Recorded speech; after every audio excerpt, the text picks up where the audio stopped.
La jeune garde proche de la France insoumise. Et si certains de ses membres se trouvent parmi les agresseurs, Mathilde Panot appelle à ce qu'ils soient punis. Mais cela n'a rien à voir avec nous, proteste la patronne des députés LFI. Les insoumis sont pointés par toute la classe politique. Hier, la porte-parole du gouvernement, Maud Brejon, a estimé que la France insoumise porte une responsabilité morale dans la mort de Quentin. Le ministre de la Justice, Gérald Darmanin, a dénoncé hier soir sur CNews les mots chargés comme des revolvers de la France insoumise.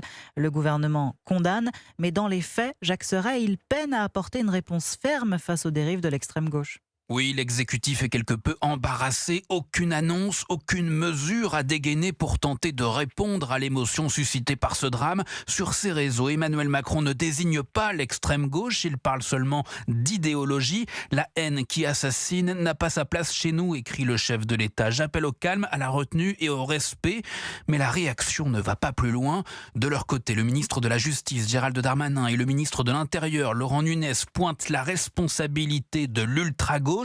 Mais dans les faits, toujours aucune interpellation.